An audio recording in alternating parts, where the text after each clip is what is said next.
Hey everyone, welcome back to my kitchen. Today I'm going to show you how to make giant peanut butter apple cookies. They are the best. So let's just get started. Alright, one of the things I love about this recipe is it uses hardly any butter or oil or definitely no shortening. But just 3 tablespoons. And that's the first thing that goes into your bowl. Alright, this is my big huge brick of butter. This is how I buy the butter. Comes unsalted. That's usually what I always buy. You've heard me say that lots of times. Unsalted butter. About 3 tablespoons.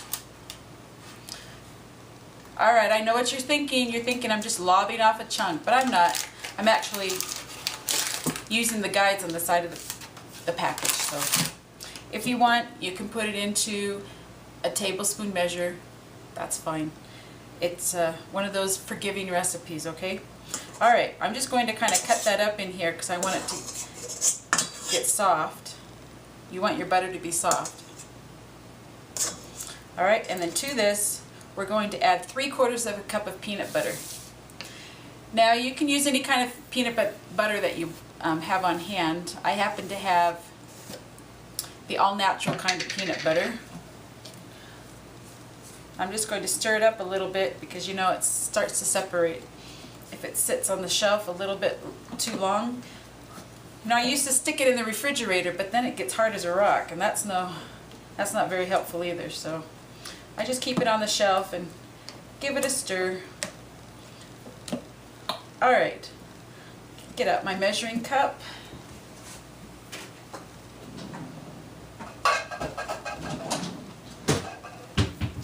Alright, I like to use one of these measuring cups that slide in and out because it makes it real easy to get all the peanut butter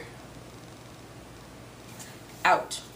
Just slides down to 3/4 cup right there. So I'm just going to fill it up and then it will pop right out. If you don't have one of these handy kind of measuring cups, you can pop down to your favorite kitchen store or call up your favorite kitchen gadget person and they'll be able to fix you right up, because I use it a lot. Alright, get it up to the top. That's about right. And we're just going to pop it back in. Scrape it off. Alright. I think I'm going to use this again in a minute, so I'm just going to set that aside. I don't need to wash it. It's okay. There's peanut butter in our recipe, so a little more peanut butter is not going to hurt anything. Alright, just beat that peanut butter and soft butter together. Now you can do this by hand. It's not worth the bother for me to get the hand mixer out, as far as I'm concerned. But if you want to get your hand mixer out and do this, that's okay. If you want to do this in your stand mixer, that's okay too. But, you know, it's kind of nice to get a spoon and just beat things, especially if you've had kind of a long day. Kids are bothering you. You know, it's always good to get that spoon going in there. Alright. So you just get that in until you incorporate all the butter into the peanut butter, and then you're going to add your sweetener. And in this recipe it calls for a cup of brown sugar, and I do have brown sugar, but I love peanut butter and honey sandwiches, so I'm going to use honey. Thing you have to think about when you use honey, if you're going to replace honey for sugar, for a dry sweetener, you want to reduce the amount of any kind of liquid that's in the recipe.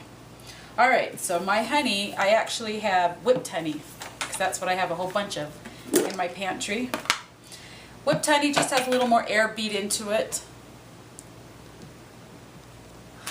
over your regular table kind of honey. Alright, calls for a cup, so I am going to push this all the way down again, down to my cup, if it will cooperate. Alright, we're going to fill this up with honey. pour it right out of this bucket.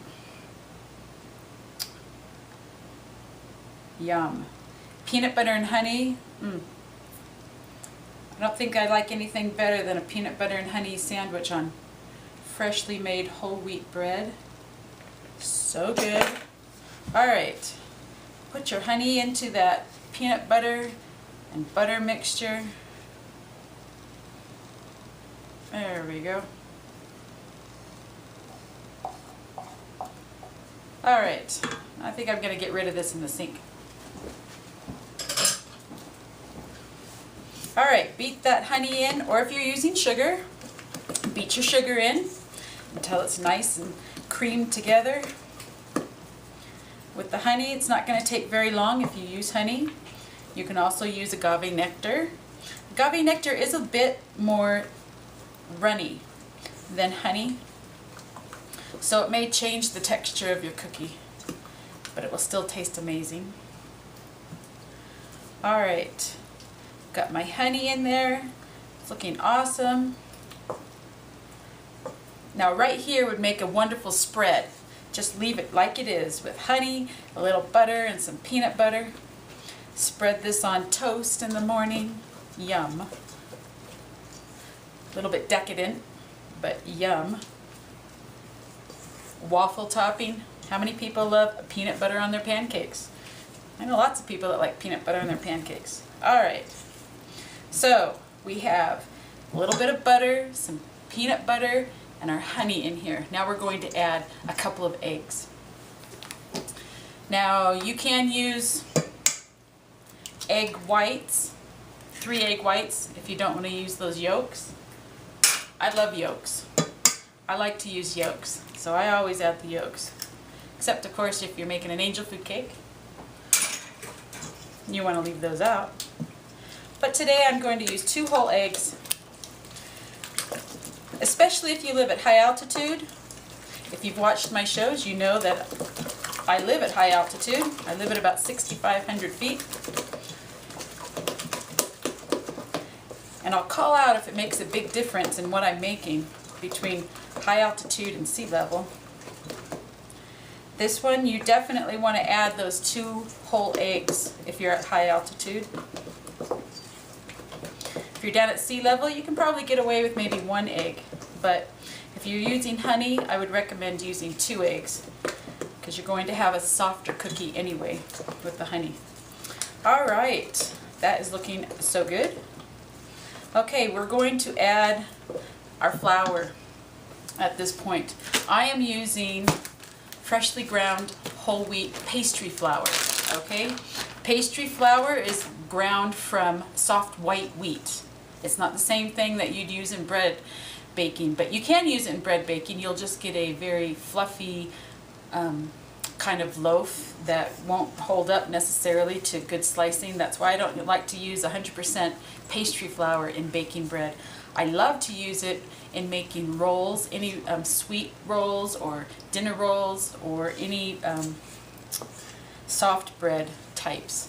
I also use it in making pastry, pie crusts, anything like that. Alright, it calls for a cup of flour.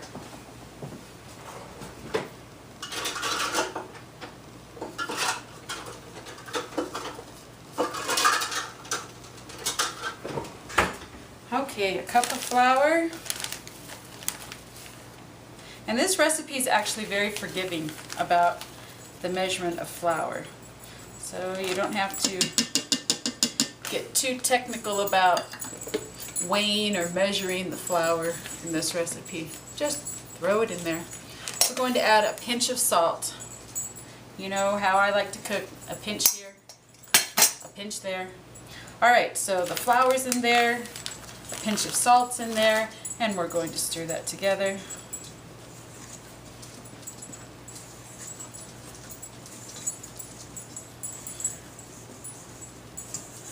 Alright, you know what I forgot to do is turn the oven on. I hate it when I make a batch of anything and I forgot to turn the oven on and get it preheated and then I have to wait. So I'm going to turn the oven on. And I'm going to turn it on to about 350.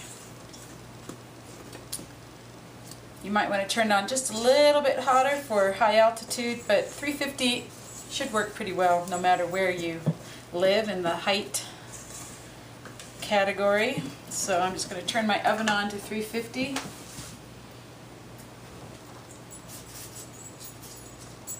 Alright, and get it started. Alright, so now we're going to add some wonderful apples to this. You can peel your apples. Why?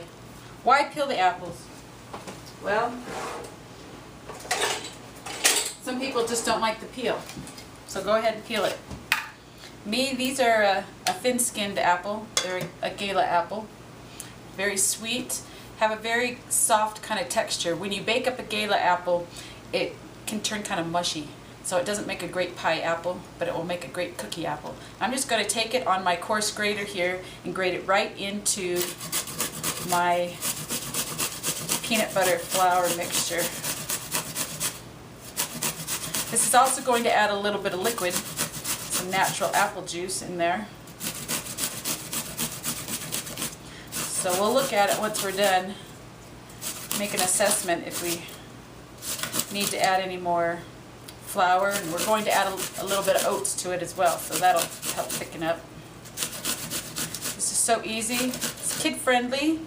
If you have older kids that aren't going to grate their fingers, let them help out. Give this apple a nice grate. Alright, you don't want to grate the seeds in there though. Alright, set that aside. You know, apples come in all different sizes, so how much do we really want in there? Oh, about a cup. So if you have a really small apple, you might have to add a whole nother one or part of one. Alright, let's get that in the sink. Okay, we're just going to stir those shredded apples right into our cookie mixture.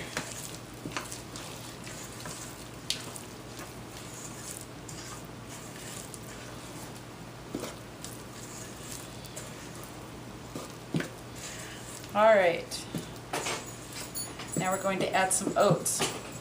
Now for this recipe and for most oatmeal cookie recipes, I use quick oats instead of the regular rolled oats.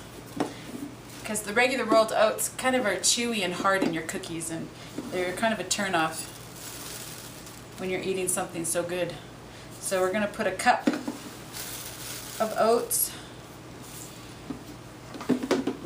in there, and along with the oats I'm going to put a little bit of baking powder. Now the original recipe calls for baking soda, a half a teaspoon of baking soda, but I'm going to use baking powder because at high altitude I don't need quite as much of a lift. I don't have much to work against up here. If you're at sea level, go ahead and use that baking soda, but I'm going to use some baking powder, and I'm going to use about 3/4 of a teaspoon of baking powder. You know, one of the questions that I get asked is, what's the difference between baking soda and baking powder? Well, baking soda is a one ingredient thing. It's baking soda. Baking powder is a mixture. It's a mixture of baking powder and cream of tartar and cornstarch. And sometimes if you read on the label, they'll throw extra other stuff in there as well. But the basic leavening agents are the baking soda and the cream of tartar. Cream of tartar kind of has an interesting history. I always wondered, how'd they come up with the name cream of tartar? You know, basically cream of tartar is the leftover stuff from winemaking. It's when they clean out the wine barrels, there's this white powdery residue from the winemaking process that kind of falls out of the wine as it ferments. And it's very acidic. Why they call it cream of tartar, I don't know. I think I need to look that one up. Okay, this is a very thin cookie dough. I'm thinking I need a little bit more flour, okay? I might put a 50-50 mix between a little more flour and a little more oats. Okay, Stir that in.